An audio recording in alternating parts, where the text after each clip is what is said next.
Ministro Raul Jungmann, e é um prazer falar com o ministro Jungmann. Ministro, primeiro, eu me lembro que em conversas com o senhor e até em reunião na Rede Bandeirantes de Comunicação aí no Morumbi, o senhor colocava a situação da segurança pública quando o senhor foi ministro da Defesa e Segurança Pública, que a situação já era lamentável na questão da segurança, não é? Que isso antes da intervenção por parte do presidente Temer, lá no Rio de Janeiro, em que era para prender o Pezão, e o Temer teve capacidade de não interferir na parte política. Depois o Pezão foi preso, ele merecia ser preso não umas 48 vezes, mas o Temer não quis estender a intervenção por não fazer daquele ato um ato político, e sim um ato de intervenção para reformular a polícia do Rio de Janeiro. De repente a gente descobre um secretário que tem relações íntimas com os chefes do crime organizado, muito tempo depois, não é? Que solta um tal de Abelha pela porta da frente, vai cumprimentar o Abelha quando o Abelha sai. Acho que ele ofereceu até carona pro Abelha, e o Abelha falou, não precisa não, eu vou a pé. E um cara ligado ao crime organizado que era simplesmente lobo tomando conta de lobo, porque o cara tinha ligações estreitas com o crime organizado lá no Rio de Janeiro, o secretário de Administração Penitenciária. Tudo aquilo que o senhor falou que presídio no Brasil era, na verdade, escritório de bandido ou coisas que tais, tudo isso se confirma. E é muito triste que tanto tempo depois que o senhor cunhou essa frase ela continua bem atual, pelo menos no que nós vimos no caso do Rio de Janeiro. Bom dia, ministro, um abraço grande. Datena, em primeiro lugar, prazer de estar aqui de volta com você, que é um dos maiores e melhores formadores de opinião que nós temos em exercício na atualidade. Dizer que estava com saudades, saber se você está bem de saúde, se está tudo ok com você, que acredito que não só eu, como todos os seus números seguidores também se preocupam pelo afeto que, a exemplo de nós, eles têm por ti. Olha, Datena, é muito triste, como você disse, você vê que o Rio de Janeiro continua nas mãos, em larga medida, das milícias e do crime organizado. Para você ter uma ideia, hoje, 60% do território do Rio de Janeiro está na mão das milícias e do crime organizado. Isso quer dizer, Datena, que um em cada 3 cariocas vive um estado de exceção. O que é que eu estou querendo dizer com isso? Eu estou querendo dizer que 1 em cada 3 cariocas não tem direitos e garantias constitucionais, porque quem manda na vida deles, quem determina os direitos, as suas garantias, ou a falta de direitos e de garantias, melhor dizendo, é o crime organizado e a milícia. Isso me levou, Datena, e você se recorda disso, a dizer que o Rio de Janeiro hoje vive uma metástase, que é uma palavra muito ruim de você dizer. Nunca é bom você falar nisso, porque lembra uma doença que você sabe qual é e que é muito ruim. Mas essa é que é a verdade. Por quê? Porque aquilo, se a milícia domina o território, ela domina o voto. Se ela domina o voto, ela elege quem ela quer, seu aliado ou seu representante. Esse representante vai para dentro da Câmara Municipal, da Assembleia ou da Câmara Federal, sei lá o quê, e de lá de dentro ele vai indicar cargos para a polícia, vai indicar cargos de assistência social, por exemplo, na área de saúde, né, que vão dar prestígio a essas milícias. De um lado, elas atuam com o terror e a violência, de outro lado, elas têm o apoio para ganhar prestígio junto à comunidade de cargos que são obtidos através de parlamentares eleitos por ela. É bom deixar bem claro, entretanto, vou concluir 2 coisas. Primeiro, a maioria esmagadora dos policiais do Rio de Janeiro são homens e mulheres de bem, dedicados a assegurar a vida e o patrimônio e o respeito à lei. E também existe políticos, e muitos políticos, eu diria, no Rio de Janeiro, que não tem nada a ver com isso. Mas, entretanto, no Rio de Janeiro é onde essa aliança satânica entre polícia, política, corrupção e milícia se dá no mais alto grau da Atena. É isso. Tão grave quanto isso, o senhor é um político de muita experiência, não é? E que muitos políticos jovens se espelham no senhor pela sua capacidade, honestidade, saber do que fala, estudar o que fala. Mais grave do que isso é a infiltração de PCC, de Comando Vermelho, de verdadeiros partidos políticos formados pela incompetência de gestão penitenciária dentro das cadeias do Brasil, já elegeram e estão elegendo figuras em cargos de menor importância ou maior importância na política nacional em qualquer estado do Brasil. Na maioria dos estados do Brasil tem infiltração de gente que é eleita com financiamento do crime organizado. Isso agrava cada vez mais essa metástase que nós vivemos no Brasil. Já há muito tempo o problema da corrupção endêmica que existe na política brasileira. O político corrupto que é eleito pelo povo. O cara não sabe quem está votando, compra gato por lebre. Já existia a roubalheira desgraçada com perspectiva de possibilidade de quadrilhas de Estado terem sido formadas há muito tempo dentro da política nacional, sem que bandido elegesse sujeito para representá-lo na política. Uma coisa aliada hoje, a outra, hoje, leva a um quadro perigosíssimo de estabilidade política no país, que é aquilo que o senhor falou, que são pessoas que estão tomando decisões pelo crime organizado dentro de uma política que precisa também ser depurada e que quase foi, não é?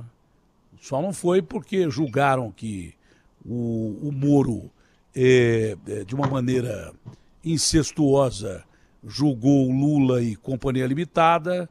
Só não foi porque disseram que houve operações da Polícia Federal que não eram operações completas, e eu discordo de muito disso. E lembrando que esses bandidos que roubaram do Brasil, não é? Alguns comprovadamente, o Palocci, por exemplo, é um bandido. O cara que faz uma delação premiada, só a delação premiada quem faz é bandido, e devolve 100 milhões de reais é bandido. O Gedel, que tem lá 51 milhões de reais dentro do apartamento, é bandido. O Lula, eu não posso falar que ele é bandido, porque ele foi perdoado pelo Supremo, anistiado pelo Gilmar. O Fachin, depois de 4 anos, sentou em cima de uma sentença e deu essa sentença. A impressão que eu tinha é que prenderam o Lula para que o Bolsonaro fosse eleito. E depois soltaram o Lula para que o Bolsonaro tivesse um concorrente à altura nas eleições. Mas é uma impressão evidente que eu jamais iria afirmar isso contra uma corte de notáveis que é o Supremo Tribunal Federal. Mas é a impressão que eu tenho. O presidente Lula, por exemplo, ele não está absolvido, ele não é inocente dos crimes que lhe foram atribuídos. Ele foi mal julgado e talvez mal investigado. E porque acabaram também com o estamento burocrático, que era fundamental, o senhor sabe disso, lutou por isso, que era a prisão em segunda instância. Acabaram com a segunda instância, talvez o Lula nunca mais vá para a cadeia, mesmo que um dia ele seja julgado de novo de uma forma correta. Eu duvido que vá ter tempo para ser, porque a justiça brasileira voltou a ser o que era. Demorada demais e daí por diante. Mas essa situação deixa o cara que vai votar agora numa insegurança total, porque de repente você pode estar elegendo gente que, na verdade, roubou o Brasil. Gente que devia estar na cadeia e que está solta. Tem algumas excrescências aí, Eduardo Cunha e daí por diante, que está solta. E que você não pode nem comentar muito, porque senão você leva um processo do cara. É uma coisa lamentável. Então, é muito difícil você analisar a política nacional hoje. Muito difícil. Somado a isso, e a pergunta já está muito longa, essas instabilidades antidemocráticas do senhor presidente da República e os seus pares, colocando tanque na rua, com desfiles desnecessários, demonstrações de arroubos de autoritarismo, que ameaçam a democracia de uma maneira, eu acho que não muito grave, porque já está virando até piada esse tipo de ataque, não é?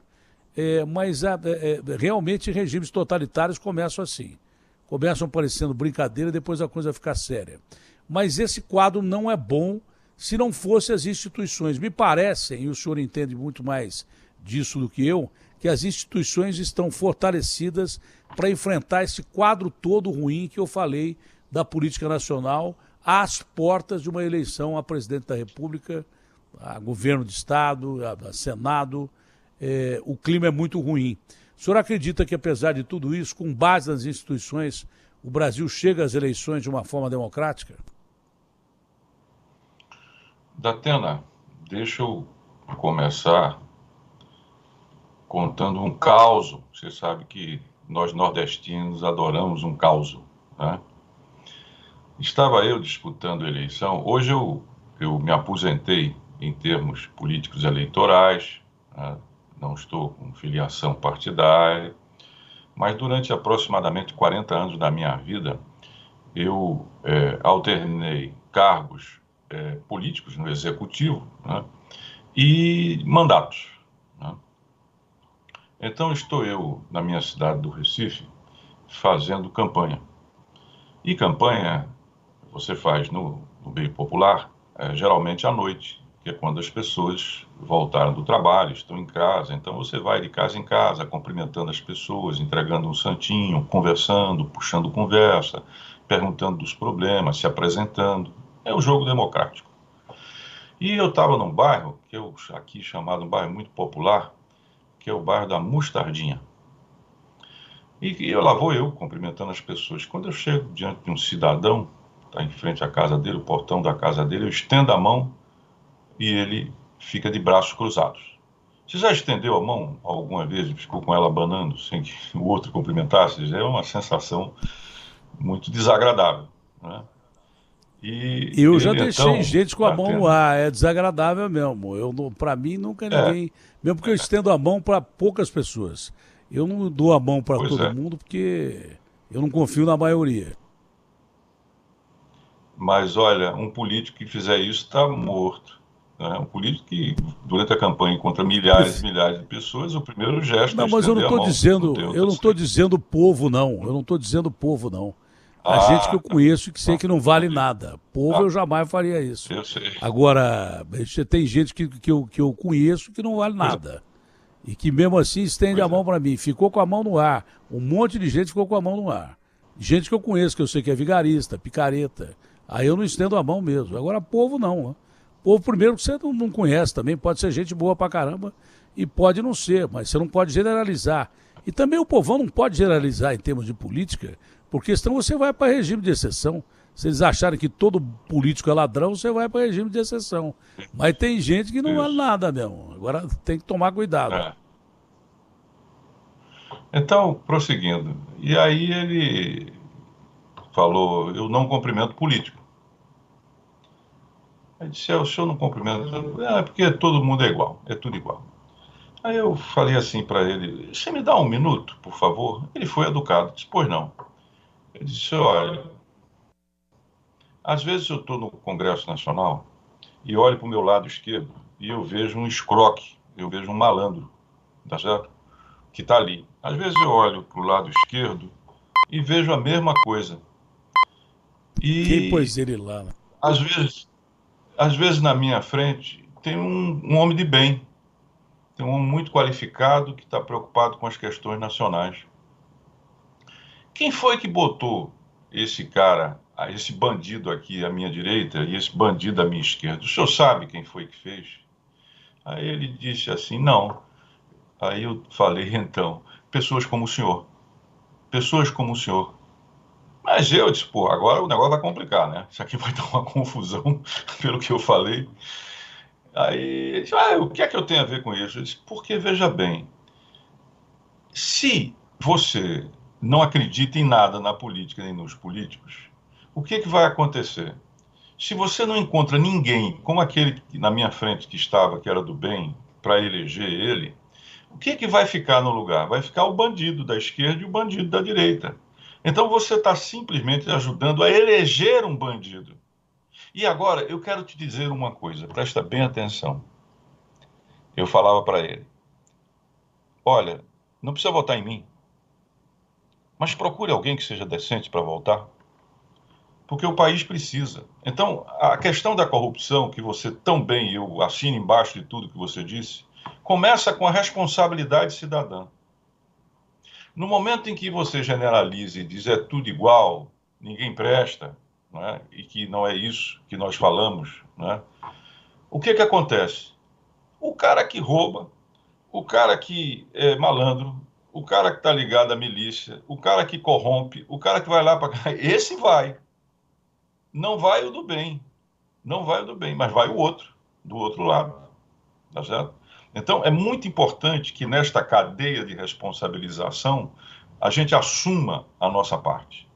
O resto você já disse tudo, você disse tudo, não tem que complementar. Agora vamos à segunda parte da sua questão. Olha, Datena, eu acho que o presidente da República, e espero estar enganado, está preparando um cenário de confusão, de conflito para as eleições em 2022.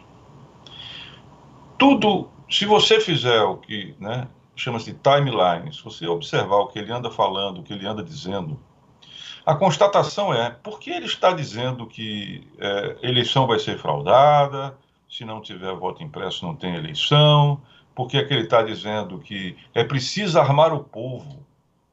Mas armar o povo para quê? Há alguma ameaça externa ao Brasil? Não. Há alguma ameaça interna? Alguma força ou partido político está propondo a derrubada do regime democrático? Não. Então, para que armar o povo, Datena? Para que isso? Se você tem exatamente com a função de defender a ordem, as polícias, defender o país, a nação, você tem as Forças Armadas. Então, quer dizer que as Forças Armadas não vão dar conta, por exemplo, né? Se tivermos algum problema grave, como é que fica isso?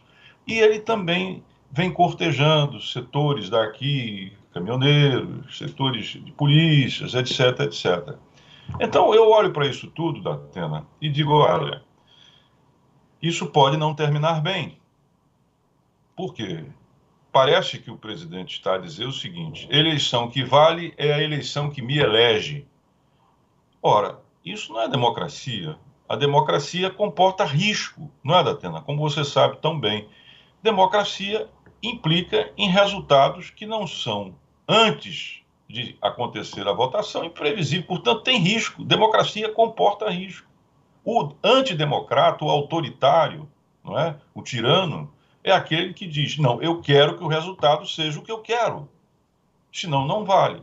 Então, por isso tudo me preocupa. Mas quero dizer que não vai ter golpe, porque as Forças Armadas no Brasil, e eu não falo por elas, nem as represento, mas conheço, né, ministro da Defesa que fui, elas não estão aí disponíveis de forma alguma para nenhuma aventura autoritária.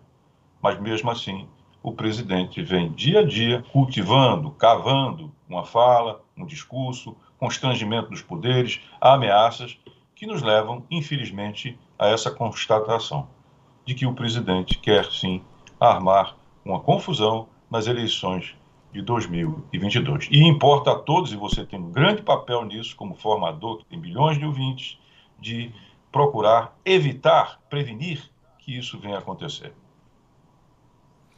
Vamos separar essa sua sapiente colocação de experiência de quem foi político durante muito tempo, praticamente a vida inteira, e bom político, em duas partes. Primeiro, a parte do cidadão do bairro da Mostardinha, lá na antiga Grécia, num bairro parecido com o da Mostardinha, alguém deve ter falado para o Platão a mesma coisa, e o Platão disse o seguinte, se você se recusa a entrar na política, ou ouvir falar de política, você será governado por maus políticos. Essa é uma frase do Platão, lá na antiga democrática Grécia, aliás, o berço da democracia, de onde vem lá o Aristóteles, que democracia é bem comum. A segunda parte eu tenho uma conotação parecida com a sua, mas meio que complicada. Porque eu também duvido que os militares de hoje tenham cabeça, das Forças Armadas tenham cabeça, já de há muito tempo, de partir para uma experiência golpista que é démodé, que simplesmente não se aplica a lugar nenhum do mundo. Isso é de República de Bananas. A situação de hoje é diferente de 64, porque a geopolítica é diferente. Havia a colocação de mísseis lá em Cuba por parte do regime do Khrushchev, acho que era na época, com ogivas nucleares a 150 quilômetros de Miami, lá dos Estados Unidos. Não é?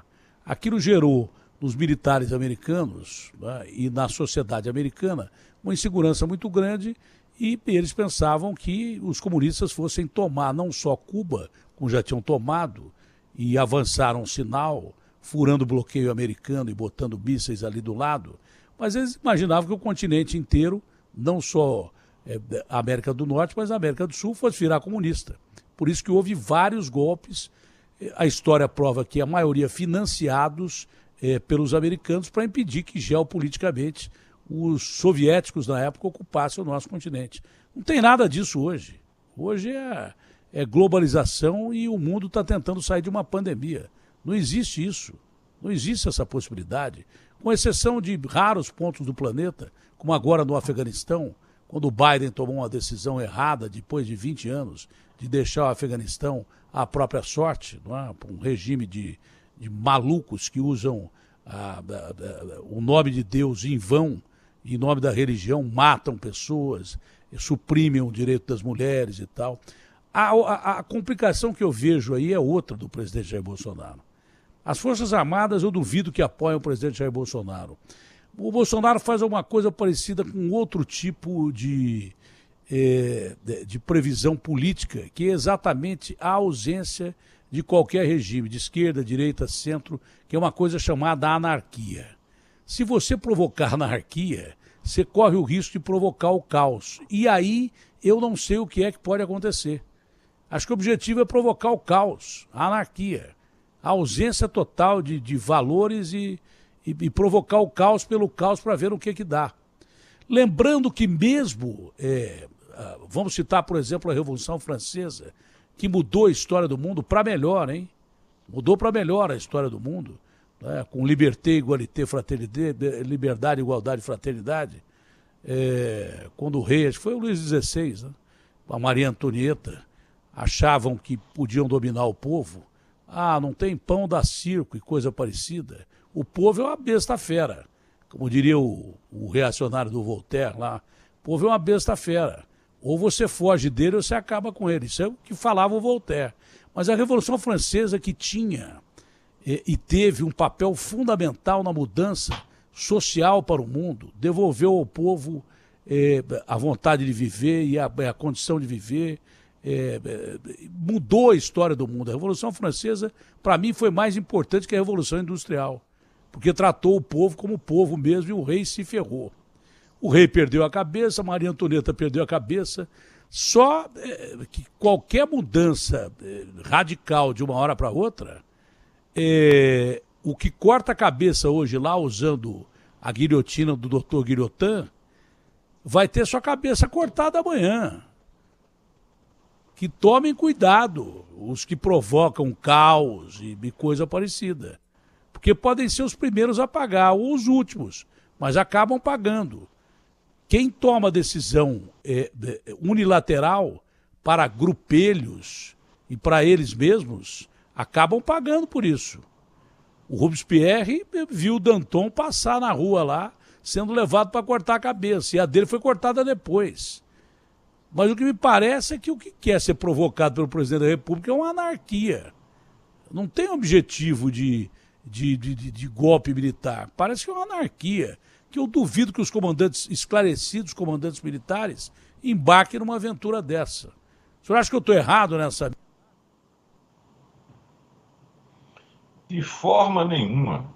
De forma nenhuma. Inclusive, está nas bancas uma entrevista nossa nas páginas amarelas da revista Veja, cujo título que eles deram, mas que expressa o meu pensamento, não vai ter golpe.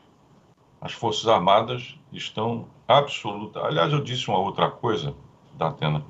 Eu disse, as Forças Armadas não são de Bolsonaro, como não foram de Fernando Henrique, de Lula, de Temer, de Collor, de Dilma. As Forças Armadas são do Brasil e quem determina o que ela faz e o que ela é a Constituição. E elas estão absolutamente focadas nas suas atividades profissionais. Há uma confusão, Datena, e aqui importa esclarecer, que você não faz, mas que muitos outros fazem, que é o seguinte: quando você tem um general da reserva num posto político, muitas vezes é um ministério, uma autarquia, uma empresa, e ele fala, as pessoas dizem: ah, ele está falando. Ele não está falando pelas Forças Armadas. Ele está falando pelo governo, comandantes que lá estão. E eles estão, de fato, alinhados com a Constituição. Quer um exemplo disso? Lhe dou. Por que você acha que o comandante Leal Pujol do Exército foi demitido? Porque o comandante Ilques, almirante de esquadra, comandante da Marinha, foi demitido. E o comandante, aliás, o tenente brigadeiro Bermudes da Aeronáutica foi demitido. E o Fernando Azevedo, eu trabalhei com todos eles, conheço todos eles, que era o ministro da Defesa, foi demitido. Por quê? Porque estavam sendo insubordinados? Não. Porque eram ineficientes? De forma nenhuma. Porque estavam, imagine você, desviando algum dinheiro público? Jamais. São homens probos, republicanos, sérios, responsáveis. Eles foram demitidos da Atena por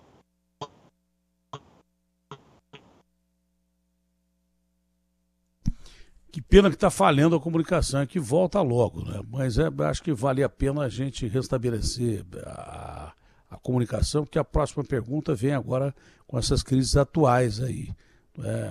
Por exemplo, hoje de ação da Polícia Federal, é, provocando aí busca e apreensão em casa de parlamentar e do Sérgio Reis. Né? O Bolsonaro pedindo impeachment de ministros do Supremo. É importante que o Jungmann diga isso, porque o Jungmann foi o segundo ministro, o último ministro de Segurança e Defesa e teve contato direto com os militares. O senhor ia terminando, o senhor pode terminar a sua exposição. Lembrando que essa entrevista está sendo transmitida pelo portal UOL e por todos os segmentos do Grupo Bandeirantes de Comunicação. Bom, eu dizia que os comandantes da Marinha, Exército e Aeronáutica foram demitidos não porque fossem subordinados ou fossem incapazes, ineficientes ou tivessem cometendo algum tipo de delito. Muito pelo contrário. Os ministros, os comandantes e o ministro da Defesa eram homens responsáveis, competentes, republicanos. Foram demitidos porque não queriam se dobrar à vontade do presidente e endossar os atos dele de constrangimento e mesmo de ameaça do Poder Judiciário, do Congresso Nacional e também dos governadores, que estavam fazendo lockdowns para exatamente baixar, não é, a maré, baixar o contágio da Covid, responsavelmente. Então ele cobrava isso o tempo inteiro. Como os comandantes e o ministro da Defesa não aceitavam fazer isso, estavam cobertos de razão. Cobertos de razão. Forças Armadas não se confundem com política, não se confundem com governo. São instituições de Estado, artigo 142.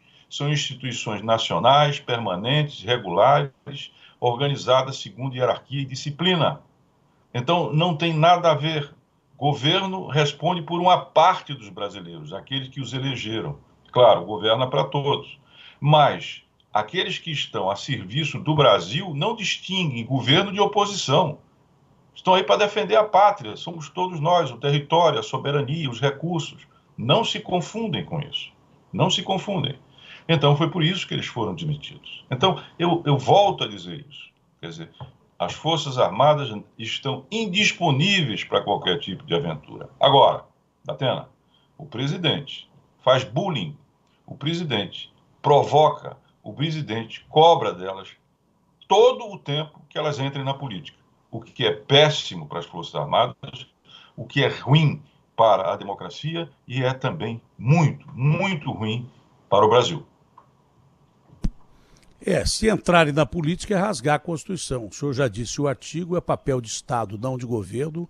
Militar ativa não pode participar de ato político, não pode participar de cargo político, está tudo subvertido. O Bolsonaro não representa definitivamente as Forças Armadas, no meu ponto de vista. Ele acaba de dizer que vai discursar em protestos em Brasília e em São Paulo, e a manifestação será fotografia para o mundo. Eu citei para o general Santos Cruz, que é o general da reserva, portanto militar, de alta patente, com ações internacionais. Eu citei aqui e falei assim, olha, esse desfile de Brasília está parecendo aqueles desfiles que os caras promoviam na União Soviética na Guerra Fria, com tanques, mísseis, ou que aquele mané daquele norte-coreano fica fazendo o mesmo tipo de coisa, não é? Isso é muito mais ligado a regime totalitário de esquerda do que de direita. O general me interrompeu e disse assim, o Datena, o Bolsonaro não é de direita nada, ele está destruindo a direita. Quer dizer, as ações dele são contraproducentes. Não são ações, por exemplo, voltadas à direita, como dizem que, mas o cara é de extrema direita. Pô, o que ele está fazendo é o que os comunistas faziam lá na Guerra Fria, com o Brezhnev diante da estátua do Stalin e aqueles mísseis passando lá na rua. Então ele é uma figura ímpar. Agora, essa figura ímpar é presidente da República. E ímpar ou par pode causar uma confusão desgraçada. Por exemplo, essas confusões agora com ele pedindo impeachment de ministro do Supremo, pedindo que as ações do Supremo sejam determinadas, avalizadas pelo Ministério Público e daí por diante. Não é? Ele já pediu impeachment do Alexandre de Moraes e do Barroso, e, enfim, você desequilibrar poder é desequilibrar democracia, e o senhor tem razão. Tudo leva a crer que o presidente quer o caos. Ele não quer alguma coisa que seja favorável à democracia. Ele quer o caos. E para isso ele não está usando nem atitude de regime de direita ou coisa parecida, de regime totalitário. É anarquia isso. Isso beira a anarquia. Não tem lógica nenhuma nessas ações. Ou tem? Datena, vamos dar uma olhada de como é que estão as coisas? O IPCA, média inflação, já está acima de 7%. Os juros, eles estão subindo e vão subir mais ainda. Logo em breve estarão alguma coisa em torno de, 6,5%, alguma coisa assim. Você tem o problema do desemprego, se aproxima também da casa dos 14, 15 milhões de brasileiros desempregados. Nós estamos nos aproximando da marca extremamente trágica, horrorosa, sofrida, dolorida, inaceitável, de 600 mil brasileiros mortos. E quantas famílias, quantos pais, quantos filhos, quantos parentes, quantos irmãos chorando as suas perdas, que não vão voltar. Então, nesta situação, é evidente que a popularidade do presidente cai. E ele não tem capacidade de governar. Ele teve uma chance, Datena, que um estadista teria aproveitado para o bem do Brasil. E isso também iria ajudá-lo politicamente. Que era, olha, reúne, agora senta todo mundo aqui em torno da mesa, não tem governo, não tem oposição, e a questão é a vida dos brasileiros e brasileiras. Então vamos suspender todo tipo de disputa e vamos procurar fazer o melhor. Todos nós, governadores, prefeitos, mídia, instituições, vamos procurar fazer o melhor para reduzir a dor e o sofrimento dos brasileiros, da família, das mães, dos pais dos brasileiros. Vamos procurar fazer isso? Não. O presidente resolve dividir os brasileiros, né? Aqueles que entendem que são os maus brasileiros, os que querem usar máscara, os que querem vacina, os que querem distanciamento social, os governadores e prefeitos que querem reduzir exatamente o contágio. Esses são os maus brasileiros. Esses são os maus brasileiros, Datena. É possível isso? Enquanto, de outro lado, você tem aqueles que seriam os bons, os que negam a ciência, os que negam as evidências, os que não querem o uso de máscara e assim por diante. Então você tinha que unir a todos nessa hora, na maior tragédia que nós estamos vivendo desse século e talvez, sei lá, no século anterior. Né? Pra você ter uma ideia, na Segunda Guerra Mundial nós devemos ter perdido o quê? 2.000 brasileiros, vamos arredondar o número, mais ou menos. Nós estamos nessa situação. Então, aí o que ele faz? Ele apela para radicalizar. Ele vai radicalizando mais. Para quê? Para manter aqueles que o apoiam, que acreditam, né, que ele está com a razão e, evidentemente, não está do seu lado. Então, quanto mais a situação fica adversa, a inflação, os juros, não é? A economia, o desemprego, o problema da pandemia, mais o presidente enfatiza e radicaliza. Para quê? Para manter a sua base. Mas manter para quê? Para as eleições de 22. Como se o Brasil não fosse infinitamente maior e a vida de todos não fosse infinitamente maior do que uma eleição. Jesus, Jesus. É isso que nós estamos assistindo da Atena, com muita tristeza, com muita tristeza. É evidente que não é só ele que erra, e seria injusto dizer que é só ele. Existem outros erros, e você sabe, você aqui já falou alguns deles. Mas o presidente, ele tem a figura que simboliza o poder, que simboliza exatamente a escolha da maioria, 57 milhões de brasileiros. Que tristeza da Atena. Que tristeza estar vivendo isso. Eu não esperava, eu tenho 69 anos de idade, não esperava estar vivendo isso. É muito triste. Mas, como diria Dom Helder Câmara, quanto mais escura é a noite, mais carrega em si a madrugada. E ter esperança é fundamental, não desistir. É isso. O Nietzsche dizia que esperança é sonhar acordado, e nem isso a gente está tendo mais. A gente está tendo pesadelos, dormindo e acordando, vivendo num pesadelo, porque cada dia uma confusão, cada dia é a bola da vez. O senhor teve muito contato também diretamente com a Polícia Federal, claro, pelo cargo que exerceu. Né? A Polícia Federal está fazendo nesse momento busca e apreensão na casa do Sérgio Reis e também do deputado bolsonarista, acho que é o Otônio, o nome do cara. A Polícia Federal ela está sendo usada pelo presidente para pressionar a CPI, pressionar adeptos dele ou não?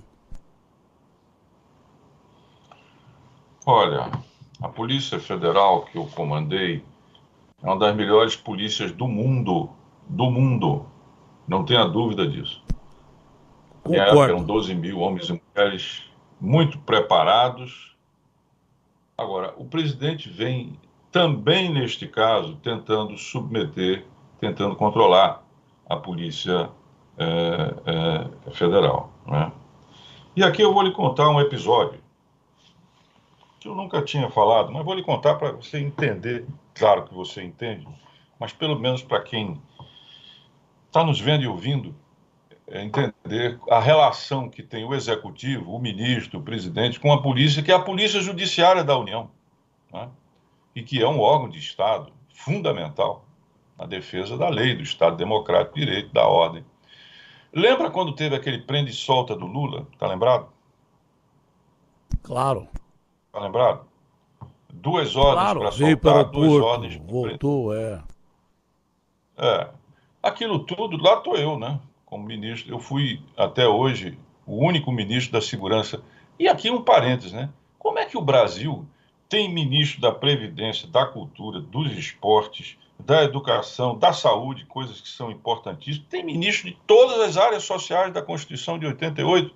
Agora você, Datena, que sabe tudo, me explica. Por que o Brasil, o tema da segurança, que é o tema da vida? E por que nós não temos um Ministério da Segurança? Porque é a única vez em 500 anos de existência que olha, se não tem Ministério da Segurança, e aliás, nem na Constituição da Atena, eu sei que esse é um tema que lhe é caro. A gente está fazendo uma digressão, depois eu volto. Mas veja bem, nas 7 constituições brasileiras, o poder central, leia-se, hoje, Brasília, teve competências e responsabilidades constitucionais com segurança pública. Você entende uma coisa dessa? Quer dizer, o governo central, Brasília, não tem responsabilidade com segurança pública dos brasileiros e brasileiras. Quem é que cuida, por exemplo, do tema principal, né? A principal tutela do Estado, que é a vida. Quem é que cuida da questão dos homicídios? Polícia Civil Estadual. Polícia Militar Estadual. Ministério Público Estadual. Justiça Estadual. A Polícia Federal cuida de alguns tipos penais, importantes, sem dúvida, mas a segurança pública é dos estados. Agora, se o Brasília não tem competência constitucional na área da segurança, então, em decorrência, o Brasil também não tem um Sistema Nacional de Segurança. E se não tem um Sistema que é Nacional questão de segurança nacional. A segurança claro, de cada estado da federação segurança. é Claro, questão de segurança nacional. Questão de segurança claro. nacional. Então, vê bem, se não tem responsabilidade, não tem sistema. Se não tem sistema, não tem política nacional. Agora, o crime se nacionalizou. O PCC está no Paraguai. A família do Norte, lá em cima, no Amazonas, está lá no Peru. Hoje, em grande medida, a parte das prisões no Paraguai e já também na Bolívia está indo para as mãos do PCC. Quer dizer, o crime organizado no Brasil, o grande crime, se nacionalizou, se internacionalizou. Certa feita, eu estava num seminário aí, uns 2 anos atrás, e um agente do FBI americano, a Polícia Federal deles, me disse que eles tinham sinais do PCC. Sabe aonde, senhor Datena? Nos Estados Unidos, senhor Datena. E nós não temos um sistema e uma política nacional. Ah, mas tem o plano tal, o plano tal. O plano tem o tempo de vida do ministro, Datena. Se o ministro tiver 3 anos de vida política no cargo, o plano tem 3 anos. Se tiver 3 semanas, tem 3 semanas, porque o outro que entra já troca. Então, é uma descontinuidade. Nós criamos, no governo Temer, o SUSP, Sistema Único de Segurança Pública, que era para exatamente cobrir essa falha. Sabe o que foi que aconteceu? Engavetaram o SUSP, que tinha um sistema e que tinha uma política. E lembro também que, na minha época, Datena, depois de muito tempo, os homicídios começaram a cair. Foi exatamente naquele período que começaram a cair. Não, evidentemente, não vou dizer que fomos nós os grandes protagonistas, até porque a segurança pública está com o Estado, mas nós ajudamos e coordenamos. Então, veja bem, isto é uma questão absolutamente central na vida dos brasileiros e brasileiras. Qual é a política do presidente Jair Bolsonaro para a segurança pública? Datena e os ouvintes, por favor, me digam. Qual é a política que você tem que ver? Sistema prisional. 862 mil apenados em 430 mil vagas. É uma hiper lotação. 70 facções dominando os 1.500 unidades prisionais do Brasil. Crescimento 8% ao ano. Em 2024, serão o quê? 2025, uma Porto Alegre, 1,5 milhão. E lá dentro, que são equipamentos públicos da Atena. Quem controla? Quem controla é PCC, Comando Vermelho, Amigo dos Amigos, Terceiro Comando do Capital, tá certo? Família do Norte, Sindicato do Crime, Defensores do Estado, 70. O jovem que cai lá dentro, tá certo? Que não vai ter escola lá dentro, não vai ter onde aprender para voltar e se reinserir. E tampouco vai ter atividade laboral, porque praticamente 1 em cada 10 é que vai ter essa chance. Quer dizer, a ressocialização, o sistema, além de não ressocializar, o sistema também da Atena. Ele faz com que aquele jovem que cometeu, às vezes, um pequeno delito e que a gente tem que pegar ele de volta, o que acontece, Datena? Para sobreviver, ele tem que se filiar a uma das facções, uma das 70 facções que são de base criminal. Então, o home office do crime organizado, onde ele recruta, onde ele organiza a mão de obra, é no sistema prisional brasileiro. Aliás, vou concluir dizendo o seguinte: o sistema de segurança, que na verdade não chega a ser um sistema, no termo próprio, é sócio da violência, ele é sócio do crime organizado. Ele amplifica a violência, porque ele não dá saída nem soluções para isso. E aqui eu nem vou falar dos problemas da polícia, politizada. E aqui, me responda, qual é o sentido que tem um policial, um militar, um auditor da Receita, juiz, seja quem. Juiz já não está mais nisso. E também Ministério Público não. Mas o que é que tem a ver? O sujeito vai se candidatar? O sujeito vai se candidatar, não volta. Elegeu ou não, ele é agente de Estado. Porque o que vai acontecer, Datena? Se ele vai se candidatar, ele vai começar a fazer política por onde? Pelo bairro? Não, ele vai fazer dentro da corporação. Dentro da corporação que é de Estado, que faz a segurança pública, que está armada. E ele volta depois para continuar fazendo política, em vez de fazer as ações de Estado, que é para fazer, ele, evidente, vai se preocupar com a política. Então, primeiro, tem que ter uma quarentena. Datena, tem que ter uma quarentena. Vai ser candidato 1 ano antes, 10 meses antes, está fora. Você está fora. Você fica fora. Se candidatou ou não, ganhando, perdendo ou não, não volta. Não volta, porque não pode juntar essas coisas. Além de falar dos outros problemas que nós temos, de salário, de vida, enfim. Eu me estendi demais, me empolguei e vou voltar para você. Falou até pouco da questão de segurança nacional, que o Bolsonaro prometeu e recebeu uma votação estrondosa, também de família de policial e daí por diante. O que é que o governo central fez pelas polícias estaduais? Nada. Aqui em São Paulo, o governador diz que a melhor polícia está aqui. É a polícia mais mal paga que nós temos do Brasil. Na sua época de ministro de Defesa e Segurança, quantos governadores pediram intervenção das Forças Armadas porque as forças regulares não davam conta do crime ou ameaçavam greve por causa de salário? Quantas vezes? Eu me lembro Natal, Rio Grande do Sul, a mais radical já foi a intervenção no Rio de Janeiro. De lá para cá, o que melhorou para essas polícias? Os policiais continuam ganhando um salário miserável, né, para defender a população contra ponto 50, contra crime organizado. E vou além para dizer mais, isso tudo é resultado de não estar a segurança pública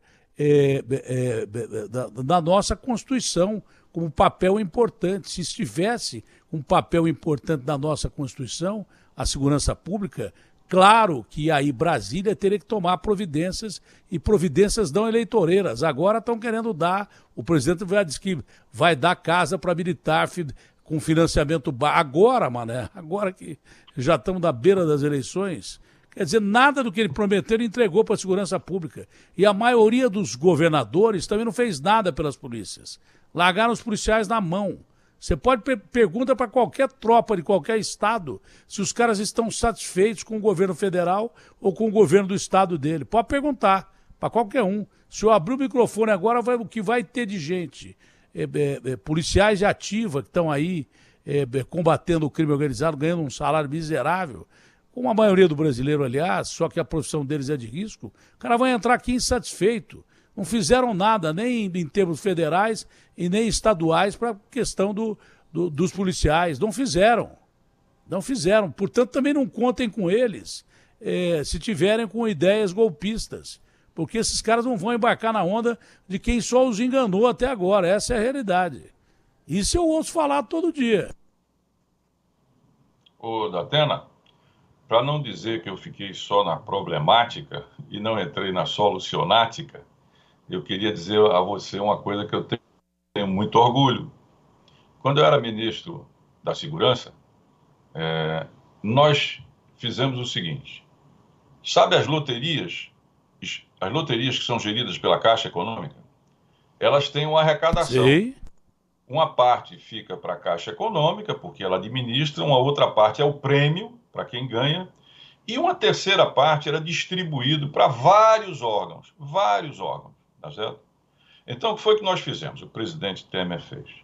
Ele fez uma medida provisória em que ele recalculou aquela parte que era distribuída e pegou a parte do leão e botou no Fundo Nacional de Segurança Pública. Pela primeira vez, olha bem, vê bem isso, pela primeira vez houve uma vinculação, ou seja, você tinha uma liga entre dinheiro e segurança pública do Brasil, tá? Então, esse dinheiro, e aí me permita, por iniciativa minha, 15% desse dinheiro, que hoje deve estar entre 2,5 a 3 bilhões de reais, era para o quê? qualidade de vida dos nossos policiais. Então, esse programa que o presidente Bolsonaro está querendo colocar de pé, e tomara que ele faça isso, porque já podia ter feito, ele é exatamente para financiar casa para as polícias, para os policiais, para melhorar a qualidade de vida deles. E outro dia, eu conversando com o secretário de Segurança de Estado, ele me disse, olha, o dinheiro que a gente está recebendo do governo federal é o dinheiro que vocês propiciaram para o fundo, que é exatamente isso. Pois bem, esse dinheiro foi contingenciado, ou seja, foi represado pela equipe econômica do atual governo. Foi preciso que o ministro Dias Toffoli ele desse uma liminar dizendo não pode contingenciar, liberem o dinheiro. Por quê? Porque lá atrás o Supremo Tribunal Federal já tinha dito que o sistema prisional brasileiro é inconstitucional. Tal era a degradação do sistema, né? Tal era a degradação que você tinha lá. 55% que estão lá presos são jovens, são negros, baixa escolaridade, pouca renda, famílias estruturadas. Geralmente são as mães que estão cuidando. O marido foi embora, largou ela, ela tem que cuidar do filho e tem que trabalhar. E não observa, não tem condição. São 11 milhões, segundo o IBGE, são 11 milhões de nem na escola, nem no trabalho. Então, o que é que cabe a nós, não é? Antes que eles façam o trânsito para o sistema prisional, é dar as mãos a eles, porque sai muito mais caro para a sociedade, para a vida e para todos nós, não é? Então, era exatamente ter um programa, olha, Datena, 300 cidades, nós temos o quê? 5.700 municípios, 300 cidades, é como, sei lá, 2% do nosso município concentra 50% das mortes. 50% das mortes. Então foca. E quem é que mais mata e mais morre hoje? Juventude. É juventude, gente. Que não tem sonho, que não tem projeto, que não tem quem olhe para ela. Então faz um programa, foca nessas cidades e na juventude. Datena?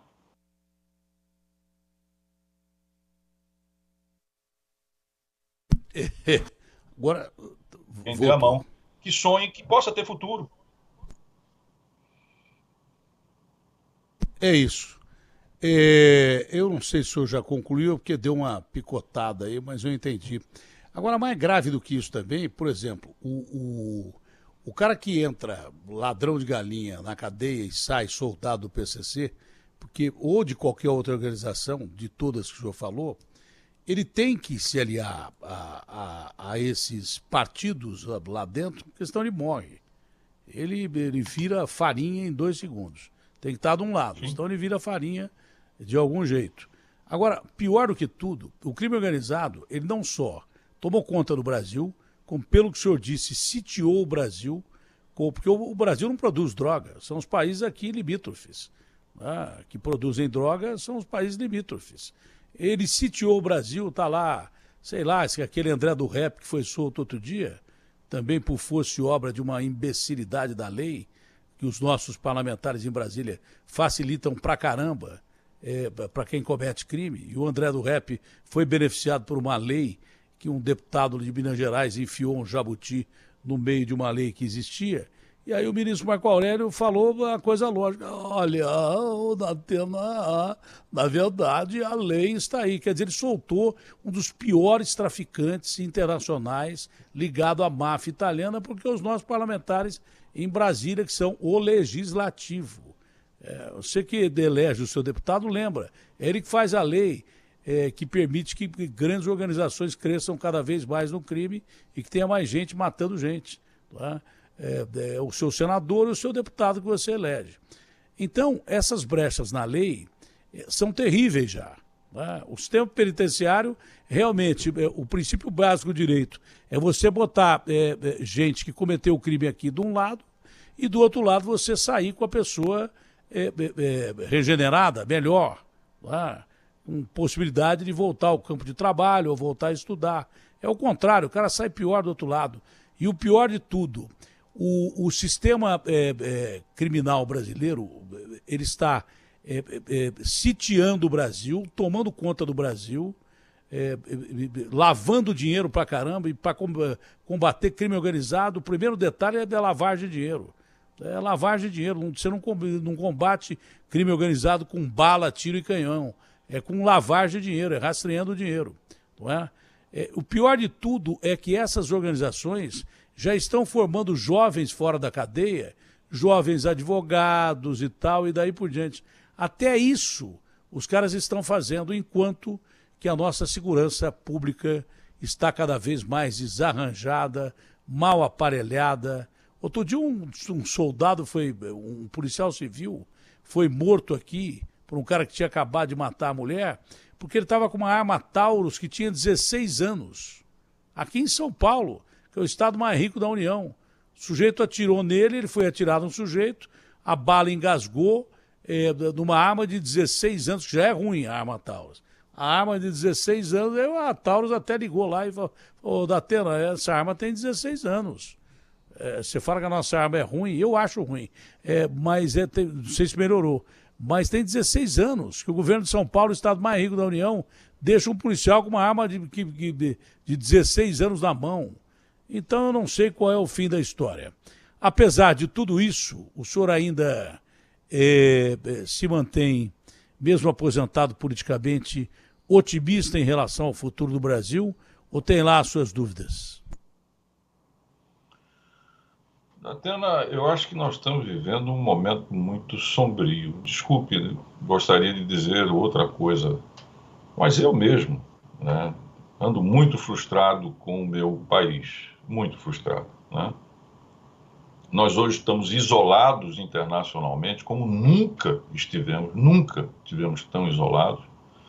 Nós não estamos avançando nos nossos problemas de educação, de pobreza, a desigualdade está aumentando. Nossos problemas de saúde estão sendo enfrentados, não estão sendo. Agora, o Brasil sempre se ergue e consegue enfrentar os seus dilemas e os seus problemas. Se não todos, mas ao mesmo tempo nós não somos uma nação fracassada. Nós não somos uma nação que se perdeu, como outras que se perderam. O nosso problema é que nós perdemos, sim, o passo, mas a gente pode recuperar, não é? O Brasil foi um dos países que mais cresceu no século passado. O Brasil tem imensos potenciais. O Brasil tem ilhas de modernidade, de tecnologia, de avanço, não é? O Brasil, até pouco tempo, por exemplo, dava exemplo para o mundo de campanhas sanitárias, não é? Nós conseguimos erradicar a poliomielite, nós demos exemplo ao mundo no caso da AIDS, de outras morbidades também. Nós temos um sistema que agora a gente aprende a ver a dimensão que ele tem, a construção que ele significou, que é o SUS, não é? Nós temos, enfim, nós enfrentamos a superinflação e vencemos essa superinflação. Nós construímos sistemas nacionais de energia, enfim, nós temos exatamente a vocação para ser grandes e ser uma nação justa e democrática. Agora, nós precisamos enfrentar o teste que nós estamos passando, não é? E, sobretudo, nós precisamos de reformar a política, para que o povo sinta que os seus representantes, que os políticos que elegem estão preocupados com o povo, com eles, com o bem de todos, e não consigo próprios. Esse é o fosso, talvez olhando assim, tem muitas outras coisas, Atena, mas centralmente é preciso reconciliar o povo, a população, com a sua representação. E que fique claro que aqueles que são os nossos representantes, eles estão voltados para o bem comum e não para o seu próprio bem. Traduzindo, política tem que, de uma vez por toda, assegurar que não rouba e que não deixa roubar, e que está ali para servir ao povo e não para servir-se.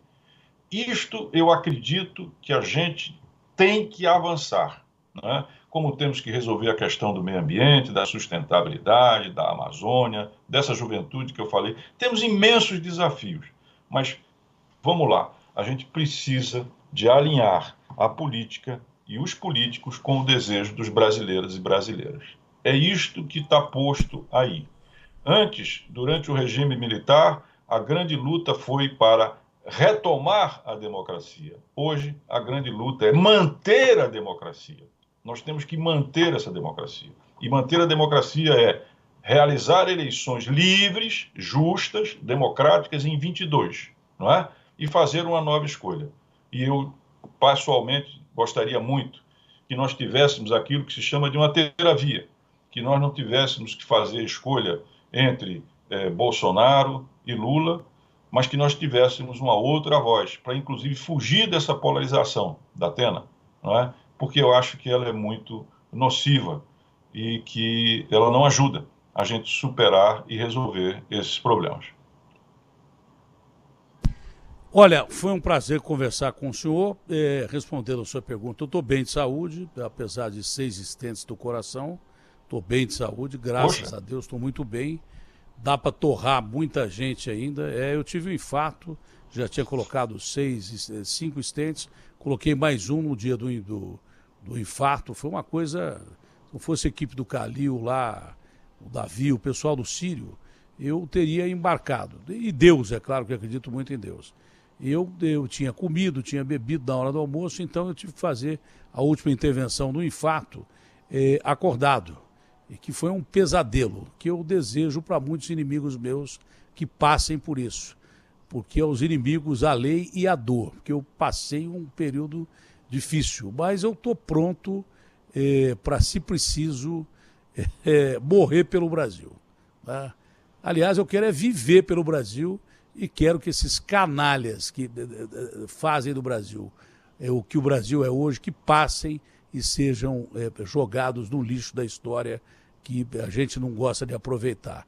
Porque a maioria dessa gente que está aí é que fez o Brasil que está aí. Tem muita gente boa que fez a parte boa do Brasil que está aí.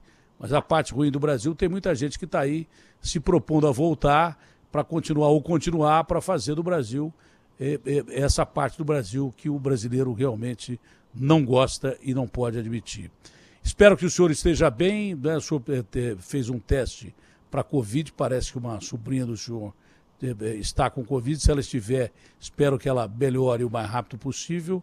Acho que estamos tendo atitudes irresponsáveis de autoridades brasileiras que estão promovendo aglomerações, estão voltando com o fim de quarentena. O governador de São Paulo, em agosto do ano passado, disse que o pior já tinha passado, né? De lá para cá morreram 114 mil pessoas só aqui em São Paulo.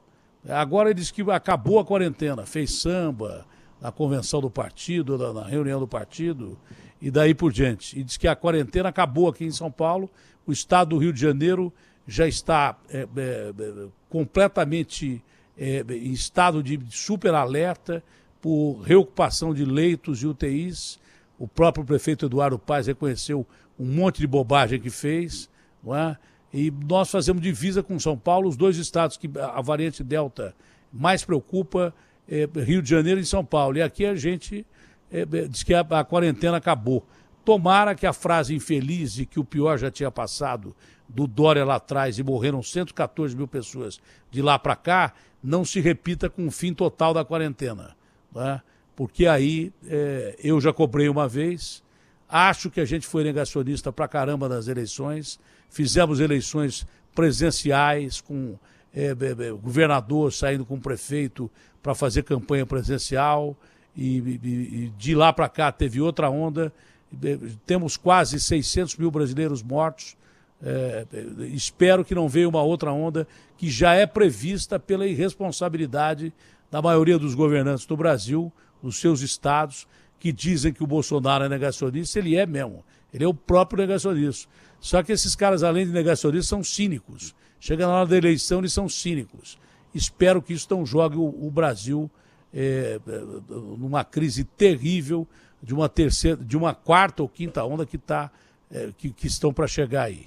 Bom, mas enfim, eu também sou otimista com o Brasil, apesar dos homens que nós temos aí, alguns muito bons, outros péssimos à democracia, mas a democracia acima de tudo, as instituições acima de tudo, vão levar o nosso país ainda a ser um país realmente de primeiro mundo, mas de primeiro mundo não só na economia, a gente já é o 10ª economia do mundo, não é? Mas país de primeiro mundo que não tem uma distribuição de renda canalha como essa, com pouca gente com muito dinheiro e a maioria sem dinheiro nenhum. O senhor falou o princípio básico da democracia, que era o que Aristóteles dizia, que democracia é o bem comum, é a distribuição do bem comum. É todo mundo feliz com a distribuição de igualdade e não de desigualdades, como a gente faz historicamente no Brasil.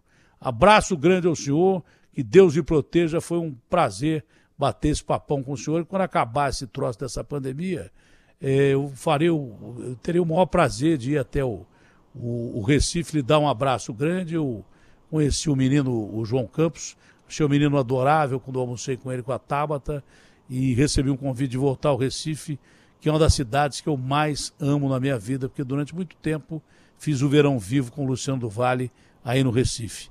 Prazerão grandão mesmo em falar com o senhor. Datena, o prazer é recíproco. Espero que a gente não passe mais tanto tempo longe, porque é um aprendizado.